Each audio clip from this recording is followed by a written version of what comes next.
In the Dodge City yards of the Santa Fe, a freight made up for the east. The engineer with his oil and waste was grooming the big iron beast.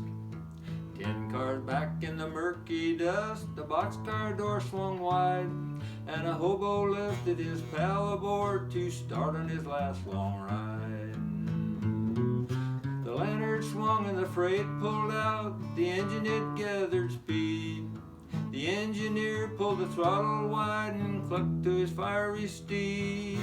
10 cars back in the empty box, the hobo rolled uphill, and the flare on the match on my partner's face was white and deathly still.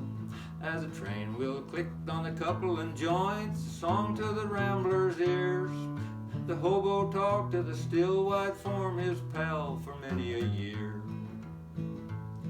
For a mighty long while we rambled, Jack, with the luck of men that roam, with the back door steps of a dining room and a boxcar for our home.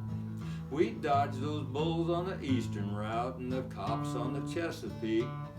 We traveled the Leadville narrow gauge in the days of Cripple Creek.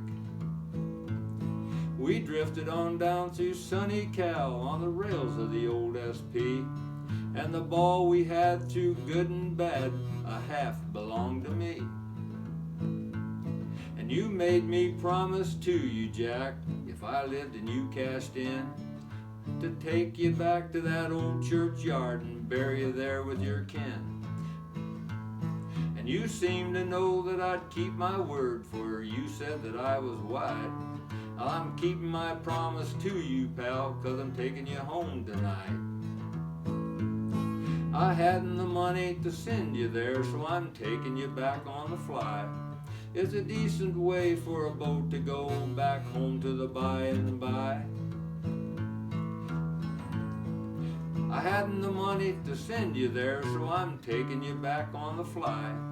It's a decent way for a boat to go back home to the by and by. I knew that fever had you, Jack, but that doctor, he just wouldn't come. He was too busy treating the wealthy folks, the doctor a worn out bum. As the train rolled over its rhythm of steel, straight through to the east it sped. The engineer in his high cab seat kept his eyes on the rails ahead. 10 cars back in the empty box, the lonely hobo cried, for the days of old and his pal so cold were taking his last long ride.